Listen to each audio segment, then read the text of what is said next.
Sir, দাবার চাল কিন্তু মাঝখানে আরো ছেলেছেও নেই। কিরকম? স্যার, মিস্টার চৌধুরী কিন্তু আগে থেকে বিবাহিত ছিলেন। কি? আজকের খবর তো এটা। আর রাফসান চৌধুরী মিস্টার রফ চৌধুরীর আগের স্ত্রীর ছেলে। আমি তো অবাক। অবাক আমারও হয়েছিলাম, আর এর জন্যই আপনাকে ডেকেছি স্যার। হসপিটালের রাফসানের কেবিনে বসে থাকা মহিলা উনি রাফসানের মা, আর রফ চৌধুরী প্রথম স্ত্রী। ওয়েট ওয়েট, কি বললে? প্রথম স্ত্রী? তার মানে সে আগে থেকেই বিবাহিত? হুম, জল তো সেদিকেই যাচ্ছে, দেখতে পাচ্ছি। শুধু তাই নয় স্যার, সে যে বিবাহিত এই কথাটা তিনি লুকিয়ে গেছেন সবার কাছে। বাংলাদেশে আসার পর রহমান চৌধুরীর সাথে কাজ করে এবং রহমান সাহেবের চক্ষু অগোচরে বাংলাদেশে আস বাংলাদেশে আসার পর রহমান চৌধুরীর সাথে কাজ করে এবং রহমান চৌধুরীর চক্ষুর অগোচরে অঢেল টাকা পয়সা হাতিয়ে নিজের ব্যাংকে ট্রান্সফার করে নেন, আর তারপর আগের স্ত্রী আর ছেলেকে পাঠিয়ে দেন বিদেশে। সেখানেই বড় হন রাফসান চৌধুরী, আর এইদিকে উনি চালিয়ে যান ওনার লীলা খেলা। বাহ বাহ বাহ, ঘটনা এখন জলের মতো পরিষ্কার। এক ধাক্কায় কেস সমাধান হয়ে গেল। তবে স্যার, একটা ব্যাড নিউজ আছে। কেমন? আমরা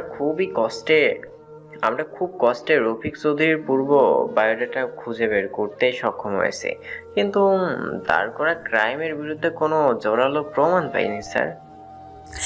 এক্ষেত্রে সে অনেক পাকা খেলোয়াড়। হুম, তবে রূপ চৌধুরীও জানে না ওনার পিছনের এত তথ্য লিক হয়ে গেছে। আরও হবে। তোমরা তোমাদের মতো কাজ করে যাও।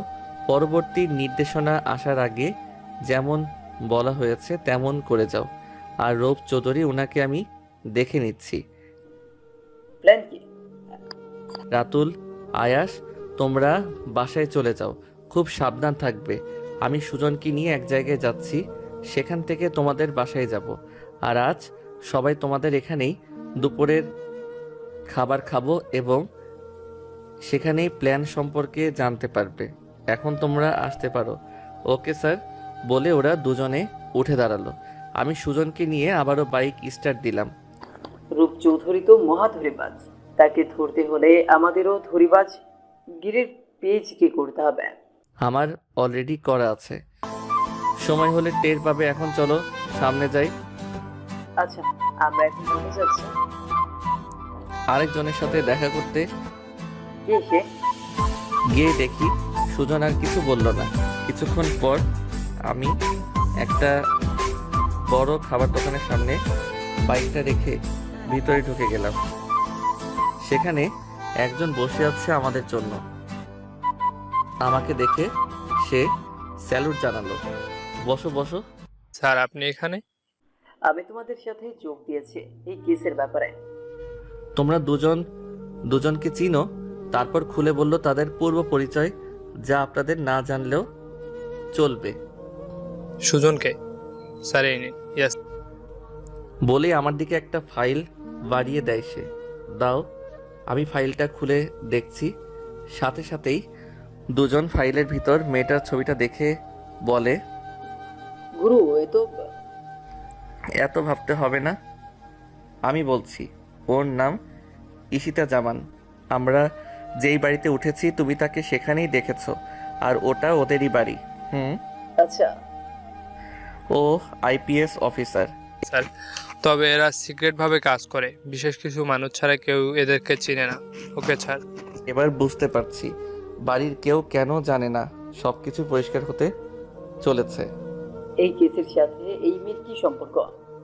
আছে আছে। রাজন, তুমি এখন আসতে পারো। সাবধানে থেকো, কেমন? বলেই রাজন এখান থেকে চলে যায়, আর আমি সুজনকে নিয়ে চলে আসি রাতুলদের ফ্ল্যাটে।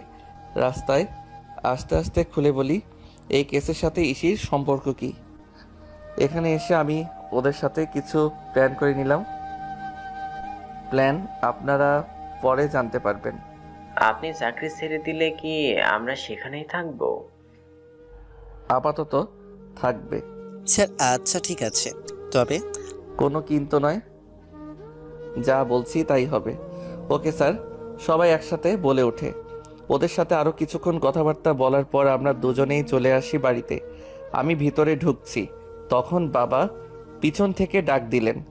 রাজ, জি আঙ্কেল। আগামীকাল কিন্তু তৈরি থেকো তোমরা দুজন। কেন? কাল ওদের বউ ভাত, ভুলে গেলে? আমি চাই তোমরা দুজনও যাবে। আঙ্কেল, আমি না গেলে হয় না? না হয় না। আচ্ছা বলে নিজের রুমে চলে এলাম। মনে মনে বাবাকে অনেক ধন্যবাদ দিলাম, কারণ বাবা না বললেও আমরা কাল সেখানে অবশ্যই যেতাম। বাবা বলে ডিমান্ডটা একটু বাড়িয়ে দিল। সুজন, তৈরি থাকিস, কাল যেতে হবে কোথায়? চৌধুরী বাড়িতে। সেখান থেকে শুরু হবে আসল খেলা। তুমি কি করতে চলেছ? পরশগুরু, আবার তুমি? সরি, আর ভুল হবে না। আচ্ছা ঠিক আছে। এখন ফ্রেশ হয়ে নে সুজন চলে গেল ওয়াশরুমের দিকে, আর বেলকনির দিকে পা বাড়ালাম। বিকাল 4টা বাজে। এখন বাইরের পরিবেশটা খুব সুন্দর লাগছে আমার। বাগানের অর্ধেক অংশে ছায়া পড়ে গেছে, আর অর্ধেক অংশে এখন সূর্য বিদ্যমান। অপরূপ মনোমুগ্ধকর দৃশ্য, চোখ ফেরাতে ইচ্ছে করছে না আমার। অনেকক্ষণ এভাবেই ছিলাম এখানে দাঁড়িয়ে একা একা। কিছুক্ষণ পরে সুজন এসে আমার পাশে দাঁড়ালো। তারপর দুজন একসাথে প্রকৃতির সৌন্দর্য উপভোগ করছি। তখন হঠাৎ আমার ফোনটা বেজে ওঠে। ফোনের স্ক্রিনে সিনিয়র স্যার দেখে তাড়াতাড়ি হাতে নিলাম। Hello sir. হ্যালো আদিব, কেমন আছো? আলহামদুলিল্লাহ, আপনি কেমন আছেন স্যার? ভালো। তা তোমাদের ওইখানে কাজের কি খবর? আমরা অনেকটা এগিয়ে গেছি। ওয়েল ডান, আমি জানতাম তোমরা পারবে। ইনশাল্লাহ স্যার, খুব তাড়াতাড়ি এর একটা বিহিত করে ফেলবো আশা করি। স্যারের সাথে প্রায় আধা ঘন্টা কথা বলার পর ফোন কেটে দেই, আর ল্যাপটপ নিয়ে বসে দুজনেই কাজে ব্যস্ত হয়ে যাই। আমরা রুমে বসে কাজ করছি, আর এদিকে ঘড়ির কাঁটা তরতর করে এগিয়ে চলেছে। রাতের খাবারের সময় হয়ে গেছে, আর তাই আমি সুজনকে বলি নিচে চলার জন্য, খাবার খেতে হবে। তারপর দুজনেই নিচে চলে আসি। আমরা আসার পর এক এক করে সবাই আসে খাবার টেবিলের কাছে আর বসে পড়ে। সুজন বসেছিল ভাইয়ার পাশের চেয়ারে। হঠাৎ ওর ফোন চলে আসায় উঠে কিছুটা দূরে চলে যায় কথা বলতে। সেই ফাঁকে একজন এসে ওর চেয়ার দখল করে বসে পড়ে। সুজন এসে দেখে এই পাশের চেয়ারগুলো সব ব্লক, আর তার স্পষ্ট মনে আছে সে এই পাশেই বসেছিল। এ কি, আমার চেয়ার দখল করলো কে? ঠিকই তো। যিনি বসেছেন তিনি খেয়েই চলেছেন। তার নাকি খুব তাড়া। বাংলাদেশের ফ্রেন্ডরা তার জন্য ওয়েট করতেছে। আশা করি বুঝতেই পারছেন কে বসেছে। সুজন কোমরে হাত রেখে দাঁড়িয়ে আছে। এই সুজন, এই পাশে বসে পড় না এসে। নিশির পিছনে কেউ কোমরে হাত দিয়ে দাঁড়িয়ে আছে, সেদিকে ওর কোনো খেয়াল নেই। আপন মনে খেয়ে যাচ্ছে। তুই বসবি কিনা? এবার নিশি ঘাটটা বাঁকা করে পিছনে তাকায়। সুজনকে এভাবে তাকিয়ে থাকতে দেখে ওর সকালের কাহিনী মনে পড়ে যায়। হ্যাঁ ইডিয়েট, মনি, ও এখনো এখানে কি করে? মানেটা কি? এত মনে তোমার বুঝতে হবে না, চুপচাপ খাও। সবার ব্যবহার সুজন নিজের দিকে দেখে আর কিচ্ছু বলল না।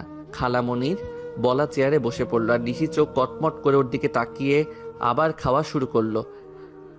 খাবার টেবিলে সবাই অনেক কথাবার্তা বলে হাসাহাসি করে। আমরা খেয়ে দিয়ে রুমে চলে আসি। সুজন, এখন ঘুমিয়ে পড়, আর কাল কি করতে হবে মনে আছে তো? খুব ভালো করে। তারপর দুজনে কিছুক্ষণ গল্প করে ঘুমিয়ে পড়লাম। বউ ভাতের আয়োজন করা হয়েছে বেশ জাঁকজমকভাবেই। আস্তে আস্তে সব মেহমান আসা শুরু হয়ে গেছে। আমি আর সুজন দুজনেই পার্টির একপাশে দাঁড়িয়ে আছি। কি ব্যাপার, যার জন্য এত আয়োজন সে কোথায়? তাকেই তো দেখছি না। ইতিমধ্যে সবাই রোহানের অপেক্ষা করতে করতে বিরক্তির ছাপ দেখা দিচ্ছে। জামাই নিজে হওয়া ব্যাপার কিন্তু সুবিধার মনে হচ্ছে না। তা ঠিক, কিন্তু রোহান কোথায় গেল বুঝতে পারছি না। ওই তো আসছে। এত লেট, ব্যাপার কি গন্ডগোল আছে? I am sure. কি হতে পারে? সেটাই বুঝতে পারছি না। রুহানের সম্পর্কে সব ডিটেলস কি পজিটিভ? সবই পজিটিভ। আরে বাদ দে, হয়তো আটকে গেছিল কোনো কাজে, হতেই পারে। আমি তো ভয় পেয়ে গিয়েছিলাম। নতুন করে আবার অন্য কাউকে নিয়ে মাথা ঘামানোটা অনেক টাফ হয়ে যাবে। দুজনে এভাবে কথা বলছিল, হঠাৎ একজন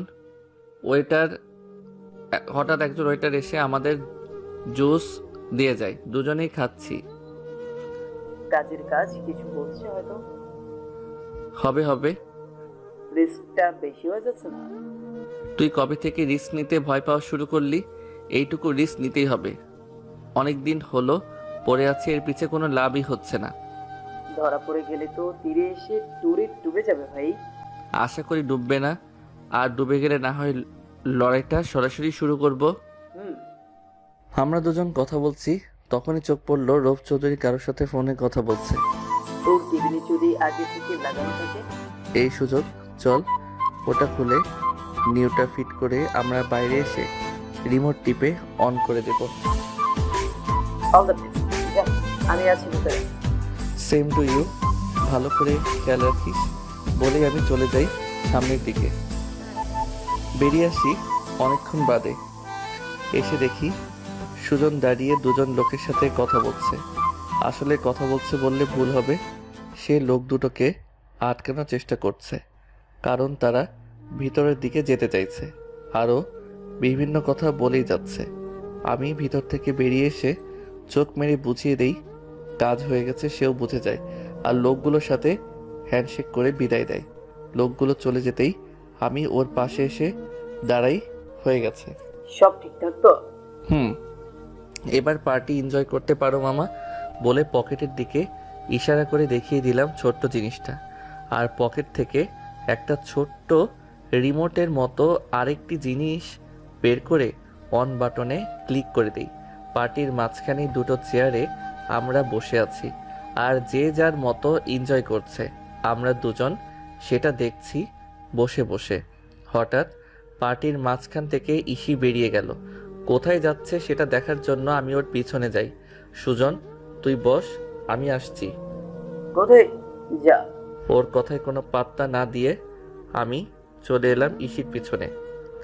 কিছুটা দূরে এসে দেখি একটা গাড়ি থেকে দুটো লোক বেরিয়ে ওর হাতে কিছু একটা দিয়েছে, কিন্তু কি সেটা বুঝতে পারছি না। লোকগুলো ফিরে যাচ্ছে আর ইসিও ফিরে আসছে দেখে আমি লুকিয়ে পড়ি। সে গিয়ে পার্টিতে সবার সাথে মিশে যায়, তাই আমিও চলে আসি। কিন্তু ভিতরে এসে যেটা দেখি তার জন্য মোটেও প্রস্তুত ছিলাম না। আমি ভিতরে ঢুকে দেখি সবাই নিশিকে শান্ত করার চেষ্টা করছে। ব্যাপারটা কি? নিশি, প্লিজ শান্ত হও। আমি ভাবছি নিশি তো শান্তই দেখা যাচ্ছে, কিছু তো বলছেই না, তাহলে শান্ত হবে কি? হোয়াটস প্রবলেম? বলেই নিশির দিকে তাকিয়ে জিভে কামড় দিয়ে তাকিয়ে আছেন। এ কি মামুনি, তোর এই অবস্থা করলোটাকে? নিশি একদম চুপচাপ দাঁড়িয়ে আছে, কোনো কথা বলছে না, খালি চোখ থেকে আগুনের লাভা বের হচ্ছে। আমি বুঝতে পারছি না ওর মুখে পানিটা দিল কে। বেচারির মুখের মেকআপ পুরো নষ্ট হয়ে নাজেহাল অবস্থা। আরও এখানে সবাইকে এভাবে দাঁড়িয়ে থাকতে দেখে সবার মাঝখান থেকে বেরিয়ে এদিকে এগিয়ে এলো। কি হয়েছে? কি রে, তোর এই ভূতের মতো অবস্থা করলো কে? ভাইয়া ভাবি দুজনেই এগিয়ে আসে আর নিশিকে দেখে তাল মেলায় আরুর সাথে। ওরাও, আর তা দেখে নিশি হেই যা। ঠিক আছে বাবা। বলেই নিশির হাতটা ধরে ওর রুমের দিকে চলে যায়।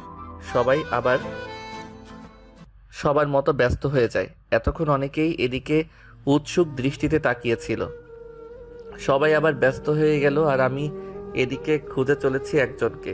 গেল কোথায় ছেলেটা? কিছুটা ঘোরাঘুরি করার পর দেখা মিলল। কিরে, তোকে কখন থেকে খুঁজে চলেছি, আর তুই এখানে বসে আছিস? আমি তো অনেকক্ষণ থেকেই এখানে আছি। ও, আর আমি ওইদিকে খুঁজেছি। যাই হোক, বাদ দে। সুজনের চোখ দেখে মনে হচ্ছে বেচারা চিন্তায় আছে। কি ব্যাপার, তুই কি ভাবছিস? কই কিছু না তো। আমি স্পষ্ট দেখছি তুই কিছু নিয়ে ঘাবড়ে আছিস। আরে কিছু না, চল ওইদিকে যাই, একটু জায়গাটা ঘুরে দেখি। চল। বলে দুজনে উঠে সামনের দিকে গেলাম। আমাদের এদিকে এগিয়ে আসতে দেখে রোহান নিজেও এগিয়ে এলো। রাজ ভাইয়া কেমন আছেন? আলহামদুলিল্লাহ। তুমি? জি আলহামদুলিল্লাহ। উনি? ও আমার বন্ধু সুজন। হ্যালো ভাইয়া। বলে সুজনের দিকে হাত বাড়িয়ে দেই আর দুজনেই কুশল বিনিময় করে নেই। আরও অনেক কথাই হয় আমাদের তিনজনের মাঝে। কিছুক্ষণ পর কেউ রোহানকে ডাক দেয় আর সে আমাদের এনজয় করতে বলে, সেদিকে এগিয়ে যায়। আমরা দুজন ওর চলে যাওয়ার দিকে তাকিয়ে থাকি বেশ কিছুক্ষণ। এই আর সিকে দেখে তো সন্দেহজনক কিছু মনে হলো না? হ্যাঁ, ওদের তো পুরো বংশই আসছে। তা ঠিক বলেছিস। দেখা যাক, আজ তো একটা রিস্ক নিলাম, ফলাফল কি পাই দেখা যাক। এদিকে পার্টি শেষ হতে হতে রাত অনেক হয়ে যায়। বাবা এসে আমাদের বলে যান তৈরি থাকার জন্য, সবাই বেরোবো এখন। আমরা সবাই গেটের সামনে দাঁড়িয়ে আছি। মিস্টার এবং মিসেস চৌধুরী বিদায় দিতে গেট পর্যন্ত এগিয়ে এসেছেন। ওনাদের সাথে মত বিনিময় করে আমরা চলে আসি গাড়ির সামনে। গাড়িতে ওঠার সময় আমার চোখ একবার রৌফ চৌধুরীর দিকে চলে যায়। চেয়ে দেখি উনিও আমার দিকে তাকিয়েছেন। দুজনের চোখাচোখি হয়ে যাওয়ায় একটা মুচকি হাসি দিয়ে অন্যদিকে তাকাই, আর সেদিকে তাকিয়ে দেখি ইসি আমাদের দুজনের দিকে তাকিয়ে আছে। আমাকে তাকাতে দেখে চোখ ফিরিয়ে নেয়। কি ভেবেছে? দুজনের মুখের হাসি দেখে আল্লাহ মালুম, বেচারি তো আমাকে এই কেসের ক্রাইমার ভাবছে। যাক, ভাবনা এখন আরও পাকাপোক্ত হবে। বোকা মেয়ে আমার পিছনে আবার সময় নষ্ট করবে। এসব ভাবতে ভাবতে মুচকি হাসি দিয়ে আমি বাইকে উঠে বসি আর পিছনে বসে সুজন। তোমরা বাইরে যাবে? আমরা তো বাইকেই এসেছি আঙ্কেল। আচ্ছা, রাত কিন্তু অনেক হয়ে গেছে, সাবধানে এসো। আর গাড়ি সাবধানে চালিও কিন্তু। চিন্তা করবেন না আঙ্কেল, আপনারাও সাবধানে যান, আমরা আপনাদের পিছনে আসছি। এসো তাহলে। বলে বাবা চলে গেলেন। একে একে বেরিয়ে গেল সবগুলো গাড়ি, আর পরে বেরোই আমরা দুজন। আমার টেনশন হচ্ছে একটা কথা ভেবে। রৌফ চৌধুরী কেন আমার দিকে এভাবে তাকিয়েছিল, কিছু বোঝা যায়নি তো। ভাবতে ভাবতে বাসার সামনে চলে আসি। গাড়ি থেকে একে একে সবাই নেমে পড়ে। বাসায় ঢুকে সবাই নতুন বর আর মেয়েকে নিয়ে ব্যস্ত হয়ে যায়। একটা বিষয় দেখে আমার অবাক লাগে, সুজন বাসায় ঢুকেই চোরের মতো ভিতরে চলে যায়। আমি অবাক হয়ে তাকিয়ে থাকি ওর যাওয়ার পথে। কিছুক্ষণ দাঁড়িয়ে থেকে আমিও উপরে চলে আসি। আমি সিঁড়ি দিয়ে উঠছি আর ইসি নামছে নিচে। ব্যাপার কি? বাসায় ঢুকলো কখন, উপরে গেল কখন, আবার ফিরেও এলো। কি ফাস্ট কাজের গতি! কি শুরুটা করেছেন কি? না নিজে উপরে যাচ্ছেন আর না আমাকে নিচে যেতে দিচ্ছেন। সরি, আমি খেয়াল করিনি। ভাবছেনটা কি? কই কিছু না তো। ভেবে নিন আর কয়দিনই বা ভাবতে পারবেন? মানে? কিছু না। বলে নিচে চলে গেল। আসলে এতক্ষণ আমি ভাবনার জগতে ঢুকেছিলাম আর ওর পথ গেছিল আটকে। কিভাবে আটকেছি আশা করি আপনারা বুঝতে পারছেন। কিন্তু এই মাথা মোটা আমায় এমন একটা কথা বলল কেন? বোকা শুধু শুধু আমায় সন্দেহ করছে। যখন বুঝবি আমি কে সেদিন আফসোস করতে হবে, দেখে নিস। কথাগুলো মনে মনেই বলে আমি চলে এলাম রুমে। এসে দেখি সুজন ওয়াশরুমে ঢুকে গেছে, তাই আমি হাতের সোটটা বিছানায় রেখে বারান্দার দিকে এগিয়ে যাই। এত রাতে বাইরে শুধু অন্ধকার ছাড়া কিছুই দেখতে পাচ্ছি না। এদিকে ওয়াশরুম থেকে বেরিয়ে আমাকে ডাকতে থাকে সুজন। কোথায় গুরু? এই তো এখানে, বলে রুমে এসে আমি তোয়ালে নিয়ে ঢুকে পড়ি ওয়াশরুমে ফ্রেশ হতে। যাওয়ার আগে পকেট থেকে ছোট জিনিসটা দিয়ে যাই সুজনের দিকে। ধর, এটা দেখ ভিতরে কি আছে। দূর, তাও দেখা যাবে। এখন যা তো। আমিও ঠোঁট বাঁকালাম। সত্যি বলতে আমারও খুব ঘুম পাচ্ছে। কি ছিল পার্টির খাবারে কে জানে। তারপর ফ্রেশ হয়ে এসে ঘুমিয়ে পড়ি। ঘুম ভাঙে সকালে। আজ সুজন নিচে যেতে চাইছে না ব্রেকফাস্ট করার জন্য। আমি বুঝতে পারছি না ছেলেটার হলোটা কি। আমি এক প্রকার ঠেলেই নিচে পাঠাই ওকে। আমি নিজেও যাচ্ছিলাম, কিন্তু একটা ফোন চলে আসায় আমি সেখানেই দাঁড়িয়ে পড়ি। কিছুক্ষণ পর কথা শেষে নিচে যাই আর নিচে গিয়ে যা দেখলাম তাতে আমার চোখ ছানা বড়া হয়ে গেল। বাড়ির সবার সামনে সুজন দাঁড়িয়ে আছে, আর তার সারা গা ভিজা দেখেই মনে হচ্ছে কেউ ওর গায়ে জুস ঢেলে দিয়েছে। সবার রিয়াকশন দেখে বোঝাই যাচ্ছে কাজটা টিসি ছাড়া কেউ করেনি। নিশে তুমি এটা কি করলে? সবাই অবাক হয়ে চেয়ে আছে, শুধু কেউ কিছু বলছে না। আঙ্কেলের কথা শুনে নিশিরও কোনো রিয়াকশন দেখলাম না। তার মধ্যে এমন একটা ভাব যেন তার প্রতিশোধ এখনও পুরো হয়নি। বাড়ির সবাই ঘটনার টের না পেলেও আমি ঠিকই বুঝতে পেরেছি যে কাল পার্টিতে টিসির এই অবস্থার জন্য সুজন নিজেই দায়ী ছিল। বেচারা এই ভয় নিচে আসতে চাইনি, আর আমি জোর করে একা পাঠালাম। কিছুক্ষণ এভাবে হ্যাং হয়ে থাকার পর সবারই ভাবগতি ফিরল। নিশিমামনি কাজটা কি করলে তুমি? বাবার মুখেও একটা কথা শুনে এবার নিশি মুখ খুলল। বেশ করেছি। আরও অনেকেই অনেক কথা বলছে নিশিকে, আর সুজন বেচারা বোকার মতো দাঁড়িয়ে আছে। রাত ছেলেটা কি ভাববে বলতো? ওর বন্ধুকে ডেকে এনে এই বাড়িতে অপমান করছি। বলেই পিছনে আমায় দাঁড়িয়ে থাকতে দেখে সবাই চুপ হয়ে গেল, আর আমি এগিয়ে গিয়ে সুজনকে রুমে নিয়ে এলাম চেঞ্জ করার জন্য। আর ওনার বন্ধু কি করেছে সেটা দেখবে না?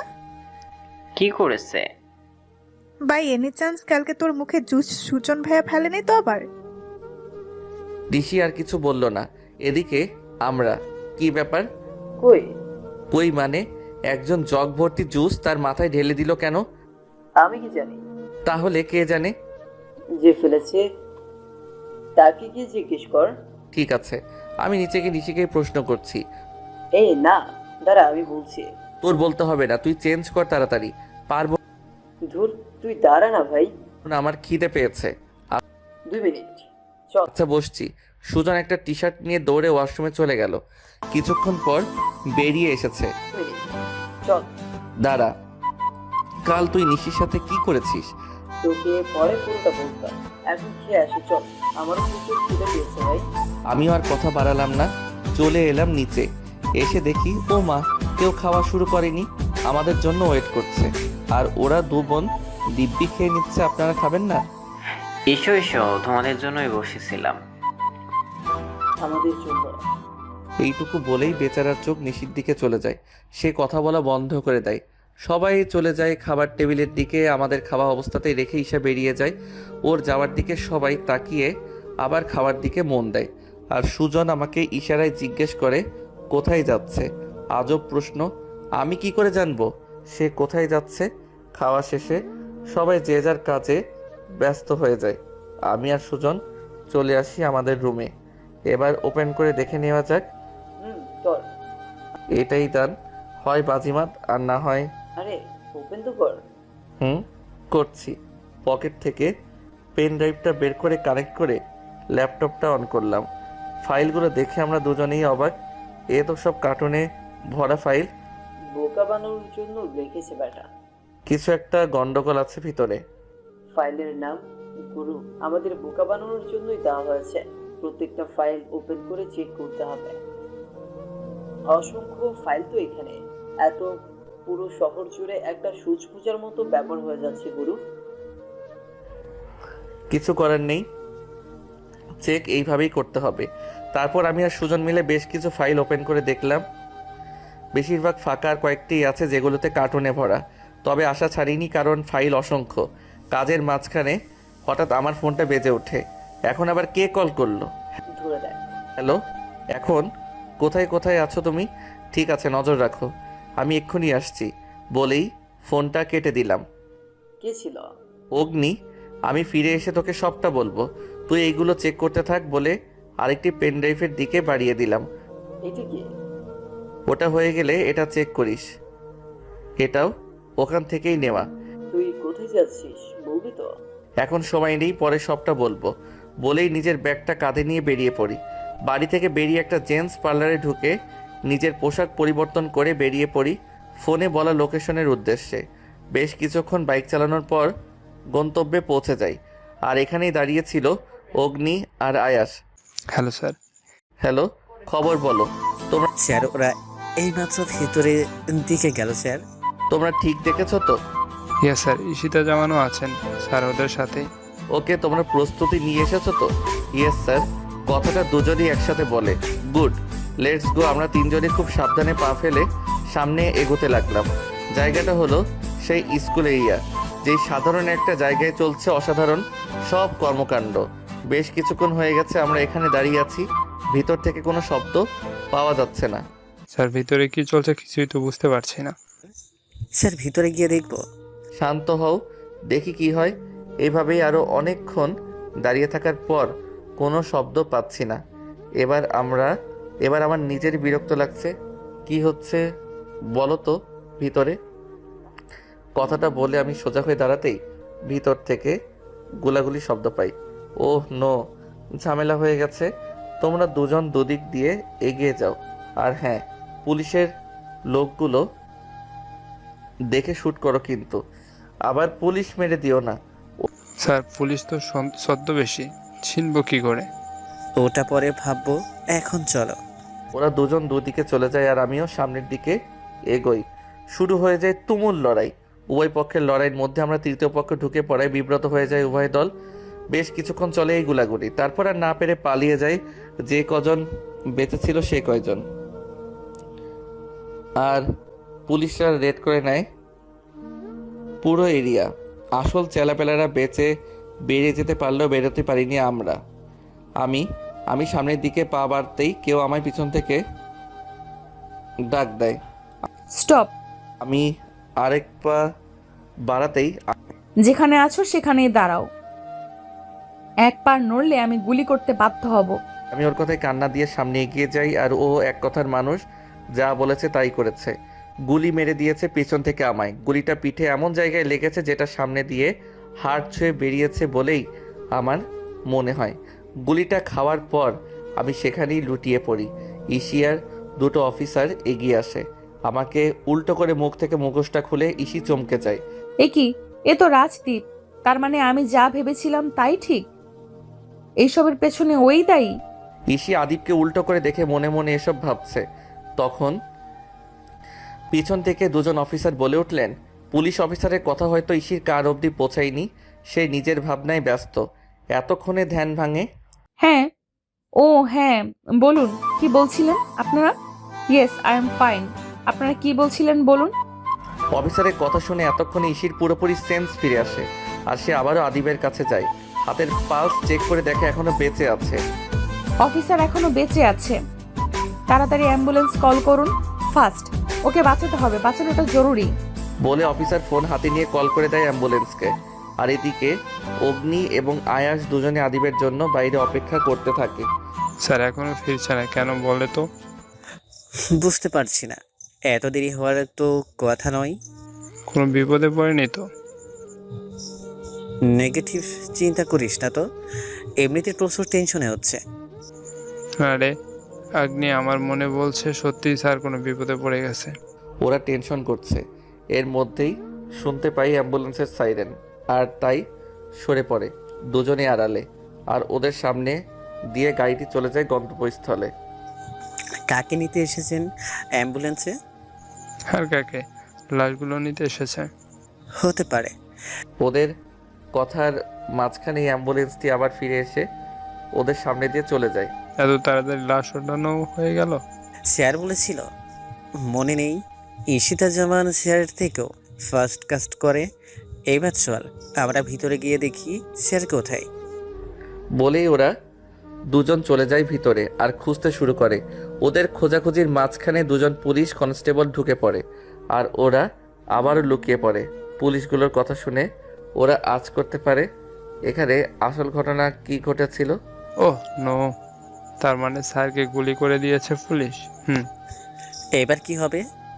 অন্যদিকে সুজানের মুখে হাসি ফুটে উঠেছে, তাই সে ল্যাপটপটা চোখ বন্ধ করে আদিকে কল দেয়। কিন্তু দুর্ভাগ্যবশত আদির ফোনটি স্পটে রয়ে যায়, তাই ফোন বাজতে বাজতে কেটে যায়। অনেকবার ট্রাই করেও কোনো কাজ হয় না, তাই সে ফোন করে অগ্নিকে এবং আয়াসকে, কিন্তু ওদেরও ফোনে পায় না। কিছুটা বিরক্তি নিয়েই রুম থেকে বেরিয়ে যায় সুজন, কিন্তু তারও কপাল খারাপ। সে বিড়বিড় করতে করতে বের হচ্ছিল, আর তাই বিপরীত দিক থেকে আসা বিপদ সংকেতটা সে টের পায়নি। হয়ে যায় যা হওয়ার। ধাক্কার টাল সামলাতে না পেরে নিশি নিচে পড়ে যায়। আর সুজন ওকে তোলার চেষ্টা তো দূরে থাক, ওর মুখের দিকে তাকিয়ে চোখ বড় বড় করে ফেলে ভয়ে।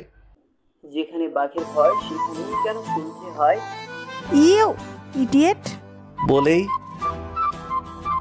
বলে উঠে দাঁড়াতে যাবে, কিন্তু আচমকা পড়ে যাওয়ায় তার চোটটা একটু বেশিই লাগে, আর সে আবারও ওমা বলে চিৎকার দিয়ে মেঝেতে বসে পড়ে।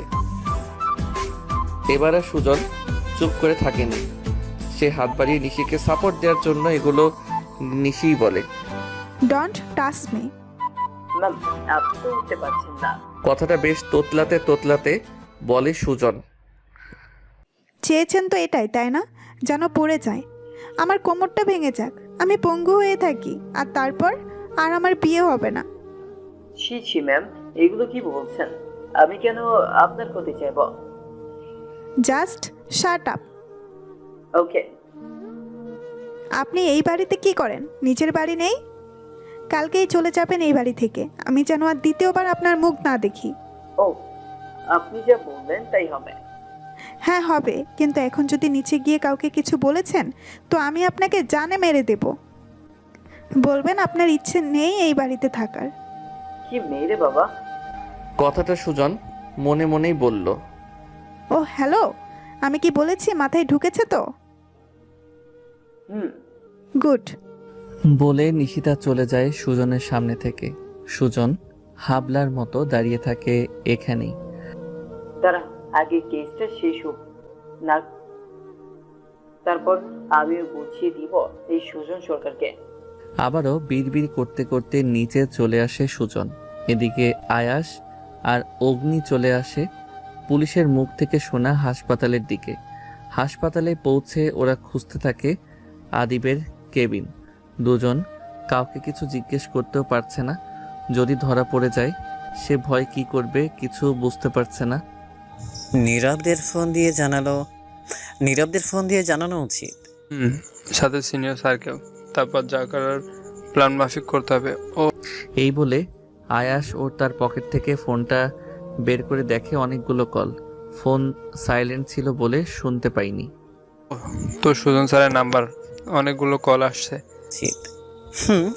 আমার ফোনেও স্যারের অনেকগুলো কল। ঘটনাটা সুজন স্যারকেই আগে জানানো উচিত ছিল। বলেই সে সুজনের নাম্বার ডায়াল করে। সুজন নিচে এসে দেখতে পায় সবাইকে, তারা কিছু নিয়ে আলোচনা করছে। সবাইকে বাড়িতে দেখে সে একটু অবাক হয়। কেউ আজ অফিসে যায়নি কেন? যাক, এত কিছু ভেবে লাভ নেই। সুজনকে নিচে দেখেই মা ওকে বলেন, সুজন, তুমি কফি খাবে? আন্টি, দিলে তো ভালোই হয়। বসো, আমি দিচ্ছি। সুজন সোফায় বসতে যাবে, এমন সময় ওর ফোনটা বেজে ওঠে। হ্যালো স্যার, আমি আয়াস বলছি। ফোন আসে, সুজন কিছুটা সাইডে সরে আসে। বল, কি খবর? তোমাদের তখন থেকে ট্রাই করছে। স্যার, খবর ভালো নয়। কে? আয়াস পুরো ঘটনা খুলে বলে সুজনের কাছে। কথাগুলো শুনে সুজন স্তব্ধ হয়ে যায়। কি বলছো কি তুমি? মাথা ঠিক আছে তো? সুজনের চেঁচামেচি শুনে বাড়ির সবাই অবাক হয়ে যায়, আর সবাই জিজ্ঞাসু দৃষ্টিতে তাকায় ওর দিকে, যার কোনো খেয়াল ওর নেই। তোমরা থাকো, আমি এখনই আসছি। বলে ফোনটা কেটে সুজন দৌড়ে নিজের রুমে চলে যায়, আর বাকিরা অবাক হয়ে ওর যাওয়ার দিকে তাকিয়ে থাকে। কেউ ঘটনার আগাগোড়া কিছুই বুঝে উঠতে পারছে না। রুমে গিয়ে নিজের বাইকের চাবি আর হেলমেট নিয়ে বিদ্যুৎ গতিতে বেরিয়ে আসে সুজন। ও বেরোবে এমন সময় বাবা পথ আগলে দাঁড়ায়। দাঁড়াও, কি হয়েছে? তুমি পাগলের মতো ছুটছে কেন? আঙ্কেল, আই এম সরি, রাজকে কেউ গুলি মেরে দিয়েছে। কি? বাড়ির সবাই অবাক হয়ে যায় কথাটা শুনে। একে একে বাড়ির সবাই বলে ওঠে সবাই যাবে। কথাটা বলে সুজন আর এক মুহূর্ত দেরি করেনি সেখানে। সে বাইক ছুটিয়ে পৌঁছে যায় হাসপাতালের সামনে। এসে দেখে অগ্নিরা চারজনই আছে এখানে দাঁড়িয়ে। সুজনকে ঢুকতে দেখে ওরা এগিয়ে আসে। স্যার এসেছেন? কোথায় আদিন? স্যার থার্ড ফ্লোরে আছে। আমরা এখনো সামনে যাইনি স্যার, কেউ সন্দেহ করেনি আমাদের।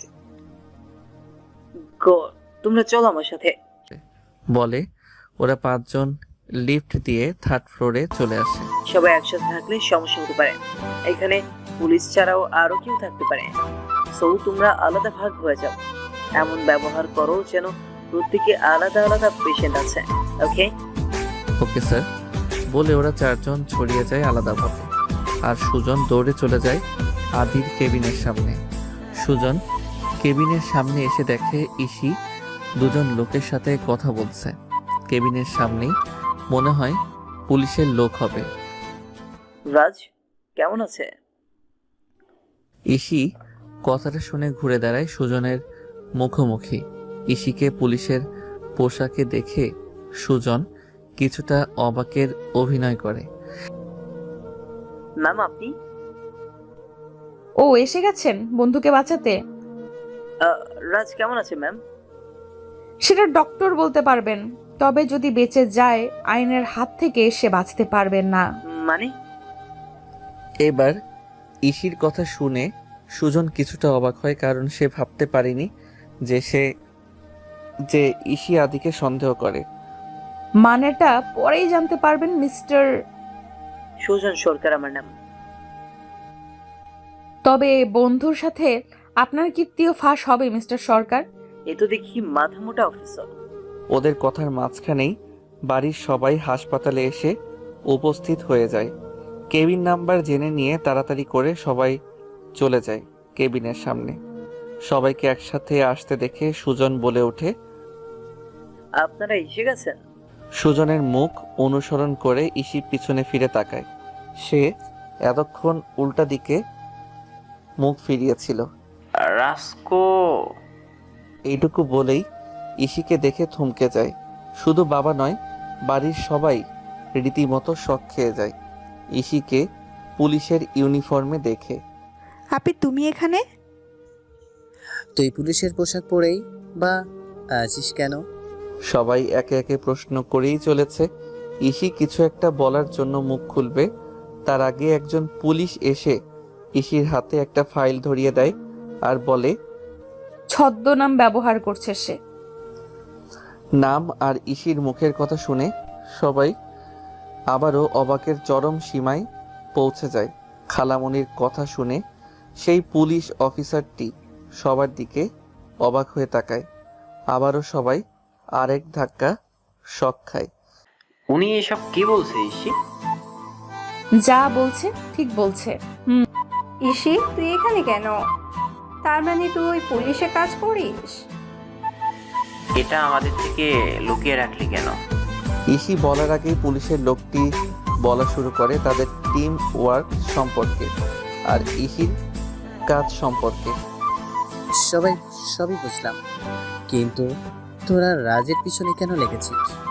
আঙ্কেল কথা শেষ করার আগেই একজন ডক্টর এসে উপস্থিত হন। এগিয়ে এলে ইসিও সামনে যায়। ডক্টর পেশেন্টের কি খবর? ডাক্তারের মুখে দেরি কথাটা শুনে এক মুহূর্তের জন্য সবাই কেমন যেন থমকে যায়। এই কি বলছেনটা কি আপনি ডক্টর? আপনার মাথা ঠিক আছে? কি শুনবো আপনার কথা? কি শোনাতে এসেছেন? ডক্টর আপনি বলুন কি বলবেন। টুকু কথা শেষ করে ডাক্তার আর কথা বলতে পারেনি। এর আগেই রাতুল এগিয়ে এসে ডাক্তারের কলার চেপে ধরে। এই ডক্টর কি বলছে? এই ডক্টর কি বলছে? ইয়ার কি করছেন আমাদের সাথে? রাতুলের এমন আচরণ দেখে সবাই হতবাক হয়ে যায়। ইসিও চিন্তিত হয়ে যায়।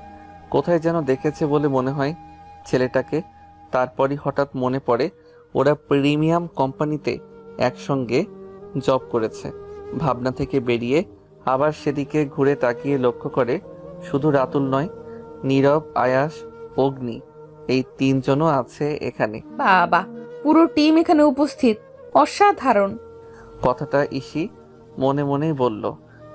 রাতুল পাগলামো করো না, শান্ত হও। রাতুল এমনভাবে ধরেছিল যে ডাক্তারবাবু আরেকটু হলে অক্কা পেয়ে যেত। সবাই মিলে খুব জোরাজোরি করে রাতুলকে ছাড়িয়ে নেয় আর ডাক্তারও একটু হাঁপ ছেড়ে বাঁচে। রাতুলকে একটু সাইডে এনে নীরব ধমক দিয়ে বলে, কি করছিস তুই এটা? ওনাকে কথা বলার সুযোগ দিবি? এত মাথা গরম কেন তোর? রাতুল কোনো কথা বলছে না, শুধু শুনছে নীরবের কথা। অন্যদিকে বাড়ির সবাই আর হাসপাতালের দর্শকরা ঘটনার মাথা মুন্ডু কিছুই বুঝতে পারছে না। তারা সবাই বোকার মতো তাকিয়ে দেখে চলেছে কাণ্ড কারখানা। ডক্টর সাহেব, আপনি বলুন। এবার কিন্তু আপনি আমার মাথাও গরম করে দিচ্ছেন। মানে আপনি চেষ্টা করুন প্লিজ। কথাটা ডাক্তার হাঁপাতে হাঁপাতে বললেন। সবাই এখন নির্বাক, একমাত্র ইসি আর পুলিশরাই শুনে যাচ্ছে ডক্টরের কথা। ওর বেঁচে থাকা খুব দরকার, বলুন। এবার বাবা মুখ খুললেন। ডক্টর, আপনি যা করার তাড়াতাড়ি করুন। কথাটা বলে ডাক্তার রাতুলের দিকে তাকিয়ে ভিতরে চলে যায়। ডাক্তার ভিতরে চলে যায়, এদিকে সুজন ইসির দিকে ঘুরে দাঁড়ায়। ওর চোখ রক্তবর্ণ হয়ে আছে, দেখে বোঝাই যাচ্ছে কতটা রেগে আছে সে। ওই সুজনের ব্যবহার দেখে দুজন পুলিশ এগিয়ে আসতে চাইলে ইসি তাদের হাতের ইশারায় থামতে বলে আর নিজে দুপা এগিয়ে হাতগুলো বুকের মধ্যে গুজে সামনে এসে দাঁড়ায় সুজনের রাগ এবার চরম সীমায় পৌঁছে যায়। তার ইচ্ছে করছে ইসির গালে চর বসিয়ে দিতে, কিন্তু তা সে নিজেকে সামলে নেয়। কি করলেন এটা আপনি? কথাটা দাঁতে দাঁত চেপে বলে সে, শুধু চোখ কুচকে তাকিয়ে আছে। এই অফিসার, আপনি জানেন আপনি কাকে মেরেছেন? ইসি এবারও কিছু বলছে না সে। জানবেন কি করে? আপনাদের কাজই তো। বলুন, জাস্ট শাট আপ। আপনি কে বলুন তো? আমি ওর বন্ধু, আমি ওর সহকর্মী। বাহ বাহ বাহ, সহকর্মী, অসাধারণ। ইসির কথায় সবাই অবাক হয়ে ওর দিকে তাকিয়ে থাকে। উপস্থিত কেউ ওর কথার আগামাথা কিছুই বুঝতে পারছে না। এটা আপনি কি করলেন? একটা নির্দোষ মানুষকে জমের দুয়ারে ঠেলে দিলেন। নাটকটা বন্ধ করুন, এটা নাটক করার জায়গা নয়। বলেই সে তার সামনে থাকা অফিসারকে বলে ওদের চারজন মানে রাতুলদের চেক করার জন্য। সাথে সে বিপজ্জনক কিছু থাকতে পারে, যেহেতু এটা হাসপাতাল আর এখানে সাধারণ মানুষের অভাব নেই, তাই কোনো রিস্ক সে নিতে চাইছে না। What are you mad? আপনি কি সত্যি পুলিশ অফিসার? আপনি জানেন আপনি যাকে গুলি করেছেন সে কে?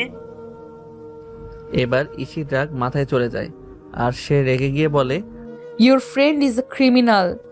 ওর এক কথায় বাড়ির সহ উপস্থিত সবাই আরেক দফা শক খায়। ইসি আবারও বলতে শুরু করে, সবাই জানতে চান না ছেলেটাকে? সে একজন অপরাধী, অরাজনৈতিক কাজ করে বেড়ায়। এবার সুজন সহ বাকি চারজন নিস্তব্ধ হয়ে যায়। ওরা ভেবেছিল যে ঈশিতা হয়তো আদিকে সন্দেহ করে, কিন্তু এ তো দেখছে শিওর হয়ে বলছে, তোর কথায় ভুল হচ্ছে। হ্যাঁ বাবাই, আমাদের কোনো ভুল হচ্ছে না, তোমরা বাড়ি ফিরে যাও। ভাইয়া বাইরে থেকে দেখে মানুষের আসল রূপ চেনা যায় না, আমরা একটা সিক্রেট মিশনে আছি। তারপর ইসি সবাইকে কিছু ঘটনা হালকাভাবে বুঝিয়ে বলে, যেটা সবাই মনোযোগ দিয়ে শুনে। এত বড় খারাপ লোক আমাদের সাথে এতদিন ধরে বাস করছে আর আমরা কিচ্ছু বুঝতে পারছি না। নিশির কথা শুনে এবার বেশ রাগান্বিত হয়ে তাকায় ওর দিকে সুজন, যা দেখে নিশি ঘাবড়ে যায়, কারণ সে এখন বুঝে গেছে আজ সকালেও সে যেই ছেলেকে বাড়ি থেকে বেরিয়ে যাওয়ার জন্য শাসিয়েছে সে কোনো সাধারণ ছেলে নয়, মস্ত বড় গুন্ডা। এটা ভেবেই ওর হাত পা কাঁপতে শুরু করে। আমরা মানুষ চিনতে এতটা ভুল কর না। আরো নানা বাজে মন্তব্য সবাই একের পর এক করে চলেছে, যেগুলো এতক্ষণ ধরে সুজন শুনছিল শুধু। তারপর হঠাৎ মনে পড়ে তার সকালের কথা আর নিজেকে বেশ হালকা লাগে। এই ছেলে এত জঘন্য কাজ করতে পারে? ছি, আর আমি ওকে ছোট ভাইয়ার জায়গায় বসিয়েছিলাম। সবার বাজে মন্তব্যগুলো চরম পর্যায়ে পৌঁছে যায়, যা শুনে এবার সুজনের মাথায় আগুন ধরে যায়। সে আর চুপ করে থাকতে পারে না। Stop nonsense! কি জানেন আপনারা? কতটুকু জানেন কাকে অপরাধী বলছেন? জানেন সে কে? আপনাদের সবার ভালো থাকার জন্য সে কতবার নিজের জীবনের ঝুঁকি নিয়েছে। সুজনের চিৎকার শুনে এবার সবাই চুপ হয়ে যায়। ইসি নিজেও কিছুটা চমকে ওঠে। স্যার আপনি? সব বললেও এখন আর কোনো ভয় নেই। চোখের ইশারায় বুঝিয়ে দেয় ওদের। সুজন কারো জবাবের অপেক্ষা না রেখে আবারও বলতে থাকে, আইপিএস অফিসার পুলিশ, আপনি জানেন আপনি কাকে কি বলছেন? আপনি এখানে যে উদ্দেশ্যে এসেছেন আমরাও সেম। ইসি নিশ্চুপ। ইসি এবার বুঝতে পারছে না সে কি বলবে। সবকিছু ফাঁস হওয়ার পর সুজনের মুখে এই রকম কথা শুনে সে নিজেও অবাক হয়ে তাকিয়ে থাকে। আর কি করে জানবেন? আমি বলছি। সুজন তখন ইসির সামনে থেকে সরে এসে সবার মাঝখানে দাঁড়ায়। শুনুন তাহলে, এই রুমের ভেতরে শুয়ে থাকা ছেলেটা অন্য কেউ নয়, সে একজন সিনিয়র আর্মি অফিসার। সবাই কথা শুনে থতমত খেয়ে যায়। সুজন আবার বলে, তার নাম রাজদীপ রয়। আদিবাল Hasan, senior officer of army. নাম শোনার সাথে সাথে ইসির হাতে থাকা একটা পানির গ্লাস নিচে পড়ে ভেঙে যায়, যেটা ও এখনো আনিয়েছিল পানি খাওয়ার জন্য। শব্দ শুনে সবাই ইসির দিকে তাকায়। অবাক লাগছে তো মিস ঈশিতা জান? সুজন আর কিছু বলতে পারে না, তার আগেই লক্ষ্য করে ইসির চোখ বেয়ে গড়গড় করে পানি পড়ছে, আর সে দেওয়ালের সাথে পিঠ ঠেকিয়ে নিচে বসে পড়েছে, যার জন্য সে এত বছর অপেক্ষা করেছে আর আজও অপেক্ষা করছিল। তাকেই নিজের হাতে গুলি করে দিল। সে বিদেশে যেতে চায়নি, জোর করে নিয়ে গেছে তার বাবা মা। 5 বছরের মাথাতেই সে ফিরে এসে রেখে যাওয়া আদিকে পায় না বলে সে নিজের পরিবার আর আদির পরিবারকে দায়ী মনে করে নিজেকেও তাদের থেকে দূরে সরিয়ে নিয়েছে। সে আদিকে আজ নিজের হাতেই মেরে দিয়েছে। এসব ভাবতে ভাবতে ইসি পাথরের মতো হয়ে যায়। তার এখন ইচ্ছে করছে নিজের মাথায় গুলি করতে। ইসিকে নিচে বসে পড়তে দেখে দুজন অফিসার এগিয়ে এলে সুজন তাদের ইশারায় থামতে বলে, আর সে নিজে নিচে বসে পড়ে।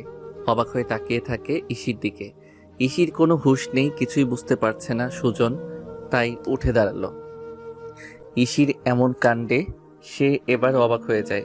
শুধু সুজন নয়, রাতুল, আয়াস, অগ্নি, নীরব আর পুলিশরাও অবাক হয়ে যায়, কিন্তু অবাক হয় না বাড়ির কেউ। সুজনের মুখ থেকে নামটা শোনার পর সবাই যেন আকাশ থেকে পড়ে। আমার আদি ফিরে এসেছে। ছেলেটা আমাদের সাথে থেকেও আমাদের থেকে নিজেকে আড়াল করে রেখেছে। অভিমান, অভিমান, পুরোটাই আমার ভাইয়ের অভিমান। সবার রিয়াকশন আর কথাবার্তা শুনে দেখে সুজন কি বলছিল তাই ভুলে গেছে। কি ব্যাপার বলতো রাতুল, ওরা কি বলছে এসব? আমিও তো কিছু বুঝতে পারছি না। ছেলে ভাই মানে কি এসবের? ওরা 5 জনের মধ্যে একজনও এই বিষয়ে কিছু জানে না। আদি কোনোদিন পরিবার নিয়ে কিছু বলেনি ওদের। আচ্ছা, তোমরা এইদিকে কবে থেকে চিনো? সামনে আমি বলতে চাইছি যে আদির পরিবার সম্পর্কে তোমরা কিছু জানো না। আদি কোনোদিন বলেনি আপনাদের কথা, তবে হ্যাঁ, একজনের কথা আদি সবসময় বলতো। এইটুকু বলার সাথে সাথে ভিতর থেকে একজন নার্স বেরিয়ে আসে। সবাই নার্সকে গিয়ে ধরে। আমার ছেলে কেমন আছে? একবার বলুন না, আমার ছেলেটা কেমন আছে? রোহানের কথা শুনে সবাই অবাক হয়ে তাকায়। বলে সে রোহানকে সাথে নিয়ে চলে যায়। আচ্ছা সুজন, আমার ভাই কার কাছ থেকে মানুষ হয়েছে বলতে পারো? আমি শিওর বলতে পারবো না। কোথায় ছিল আমাদের আদি? কে এত ভালো মানুষ তৈরি করলো আমাদের অবহেলা করে ফেলে দেওয়া ছেলেটাকে? পিছন থেকে কেউ একজন বলে ওঠে, আদিপ কোথায় ছিল আমি বলছি।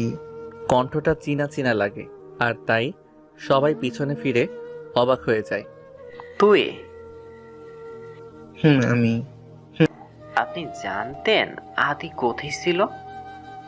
তাহলে এতদিন কেন বলেননি সত্যিটা মিজান ভাই? অ্যানি হলেন আদির বাবার বন্ধু মিজান সাহেব, যিনি আদিকে এই বাড়িতে থাকার ব্যবস্থা করে দিয়ে। বলিনি, তার কারণ আদিপ বাবা নিজেই বারণ করেছিল। কিন্তু কেন আঙ্কেল? সেটা আদি নিজেই ভালো করে জানে। তুই কবে থেকে আদিকে চিনিস?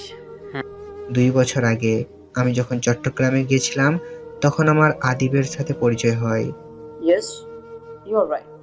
আমরা আগে চট্টগ্রামেই ছিলাম। কিছুদিন আগে পোস্টিং দিয়ে আদিকে ঢাকাতে পাঠানো হয়, আর আমাকে পাঠানো হয় পরে। হুম, আশরাফ তো ঠিকই বলেছে, আদি চট্টগ্রামে ছিল। হুম। কিন্তু আঙ্কেল, ও কি করে পৌঁছালো সেখানে? ও তো এই ঢাকাতেই ছিল, তাই না? আদিব আমাকে সবকিছু বলেছে। সে আমায় বারণ করেছিল তোমাদের কাছে এসব যেন আমি কখনো না বলি। তবে আজ যখন তোমরা ওর আসল পরিচয় জেনে গেছো তখন লুকিয়ে রেখে কি লাভ? বল তাহলে। মিজান সাহেব মুখ খুলতে যাবেন তার আগে অপারেশন থিয়েটারের লাইট অফ হয়ে যায়। ডাক্তার বাইরে বেরোনোর সাথে সাথেই ডক্টর আদি কেমন আছে? ঠিক আছে তো? ডক্টর আদি কেমন আছে? ঠিক আছে তো? বলুন না প্লিজ, চুপ করে আছেন কেন? ইসির পাগলামি দেখে সবাই নির্বাক তাকিয়ে থাকে সেদিকে। কথাগুলো ডাক্তার বলে, কারো উত্তরের অপেক্ষা না করে বলেন, পেশেন্ট এখন কেমন আছে? আপনি মজা করছেন? ডক্টর তখন অবাক হয়ে ইসি এবং বাকি পুলিশদের দিকে তাকায়। কারণ ডক্টর জানে ছেলেটা একটা ক্রিমিনাল, আর তাই সে এতটা গুরুত্ব দেয়নি।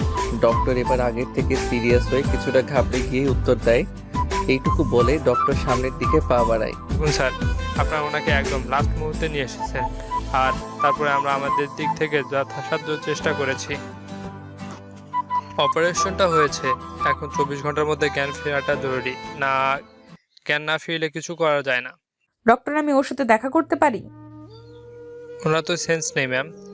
লাগবে না, আমি শুধু দেখতে চাই। কিছুক্ষণের মধ্যে বেডে শিফট করা হবে, তখন কেবিনের মধ্যে একজন যেতে পারবে। একটু প্লিজ ডক্টর। ভাইয়া ইসির কাঁধে হাত রেখে বলে, ইসি বোন আমার, প্লিজ শান্ত হ। উনি তো বললেন কিছুক্ষণের মধ্যেই নিয়ে আসবে, পাগলামি করিস না। আমি এটা কি করলাম ভাইয়া? নিজের হাতেই। ইসি এবার ভাইয়ার কাঁধে মাথা রেখে কাঁদতে থাকে, বলে আবারও সে কান্না করতে থাকে। আপনি প্লিজ শান্ত হও, দেখবে সব ঠিক হয়ে যাবে। আদি ভাইয়া ঠিক আমাদের মাঝে ফিরে আসবে। বেডে আনা হয়েছে, আপনারা একজন চাইলে ভিতরে যেতে পারেন। তবে হ্যাঁ, কোনো শব্দ করা যাবে না, আর কান্নাও করা যাবে না। ইসে, তুই যা ভিতরে, আমরা পরে যাব। আদি, এই আদি, আমাকে প্লিজ ক্ষমা করে দে প্লিজ। ওর বিশ্বাস কর, আমি জানতাম না আমি কাকে গুলি করছি। আমার তখন মাথা ঠিক ছিল না। দেখ আমি কানে ধরছি, আমি আর কোনোদিন কোনো ভুল করব না, প্রমিস। শুধু একবার ওঠ প্লিজ। বাবাই, মনি, ভাইয়া, ভাবি, আরও বাবা মা, নিশি, সবাই তোর জন্য কত কষ্ট পেয়েছে জানিস? কত খুঁজেছি আমরা তোকে, কোথাও পাইনি। আমি নিজে তোকে সারা শহরে খুঁজেছি, থেকেছি, তোকে পাইনি বলে আমি নিজেও পরিবারের সাথে থাকিনি। তুই জানিস আমি বিদেশ থেকে ফিরে হোস্টেলে একা একা থেকেছি। আজও আমি নিজের পরিবারের সাথে থাকি না, শুধু তোর জন্য। আর তুই ফিরে এসেও সবার সামনে থেকেও নিজেকে আড়াল করে রাখলি। কি করে পারলি এটা করতে? একটুও বুঝি কষ্ট হয়নি? এই আদি, বল না প্লিজ, আমার প্রশ্নের উত্তর দে না। আপনি বলুন না একবার ওকে চোখ খুলতে, আমার কথার জবাব দিতে। বলুন না। ইসি নার্সের হাত ধরে রিকোয়েস্ট করতে করতে পরে কথাগুলো। ইসির এমন অবস্থা দেখে নার্সের চোখেও পানি চলে আসে। আমি নিজের হাতে গুলি করেছি। নিজের হাত দুটি একত্র করে কাঁদতে থাকে ইসে। নার্স মহিলাটি নিজের সাধ্যমতো চেষ্টা করছে বোঝানোর, কিন্তু কোনো কাজ হচ্ছে না। কাঁদবো না, আর আমি সত্যিই কাঁদবো না বলে চোখের পানি মুছে নেয়। এইদিকে বাইরে সবাই অপেক্ষা করছে। মিজান আঙ্কেল, আপনি কি যেন বলেছিলেন ভাইয়া কোথায় ছিল? বলছি, শোনো তাহলে। আমি যখন 2 বছর আগে চট্টগ্রামে যাই, আমার একটা কাজে তখন রাস্তায় আমার গাড়ি খারাপ হয়ে যায়। চলে গেলেন ফ্রেশ হতে। চলুন সাথে আমরাও যাই। মিজান সাহেব চট্টগ্রামে পৌঁছে একটা গাড়ি ভাড়া করেছিলেন হোটেলে পৌঁছানোর জন্য, কারণ তিনি গাড়ি নিয়ে আসেননি। কি হলো কি? ড্রাইভার আর মিজান সাহেব দুজনেই পায়চারি করতেছে। এমন সময় একটা বাইক আসে এখানে। কি ব্যাপার আপনাদের? কোনো সমস্যা? কি হবে? তারপর তিনি আদিকে সবটা বিষয় খুলে বলে। এক কাজ করুন, আপনি আমার বাইকে চলে আসুন, আর ড্রাইভার আপনি গাড়িটা সারিয়ে নেওয়ার ব্যবস্থা করুন। কোথায় যাবেন আঙ্কেল? Circuit house. ওকে চলুন, আমি পৌঁছে দিচ্ছি। দুজনেই চলতে থাকে। রাস্তার মাঝখানে অনেক কথা হয় দুজনের মধ্যে। এই তো আঙ্কেল, চলে এসেছি। তোমাকে অসংখ্য ধন্যবাদ বাবা। এই যা। কি হলো আঙ্কেল? দেখেছো, তোমার সাথে এতটা রাস্তা এলাম, কত কথা বললাম, অথচ নামটা জানা হলো না।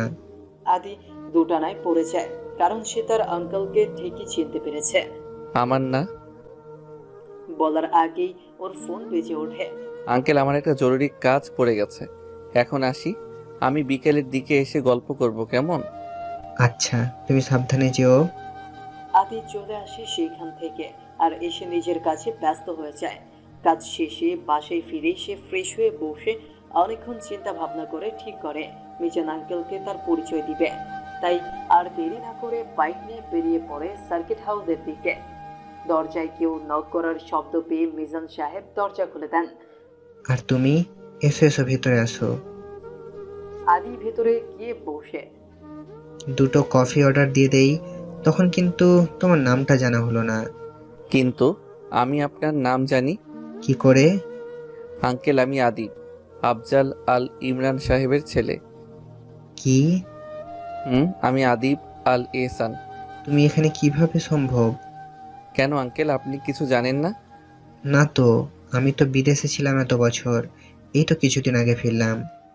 তখন আদির মনে পড়ে ছোট্টবেলার কথা। আদি বাড়িতে থাকতে উনি সব পরিবারে বিদেশে চলে গেছেন। কি হয়েছে? তুমি এখানে কেন? তোমার পরিবার তো ঢাকাতে, তুমি কি এখানে কোনো কাজ করো নাকি তোমার বাবার ব্যবসা এখন চট্টগ্রামেও প্রসারিত করা হয়েছে? আমার কোনো পরিবার নেই আঙ্কেল। হোয়াট? তারপর খুলে বলে সেসব ঘটনা। সবকিছু শোনার পর আফজাল এমনটা কি করে করলো? আদি নিষ্ঠুর। আমি ভাবতে পারছি না, how that is possible. Uncle, please আপনি কাউকে আমার কথা বলবেন না। কেন? আমি চাই না, একাই থাকতে চাই। ঠিক আছে, সে দেখা যাবে। এখন বলো তুমি কি করো? আঙ্কেল, আপনাকে পরিচয় দিয়ে দিয়েছি, আর বাকিটা বলতে এখন আর দ্বিধা নেই। আমি আর্মি অফিসার। বলে পকেট থেকে ওর কার্ডটা বের করে দেখায়। সত্যি? আচ্ছা আদিব, আমার আরেকটা প্রশ্ন ছিল।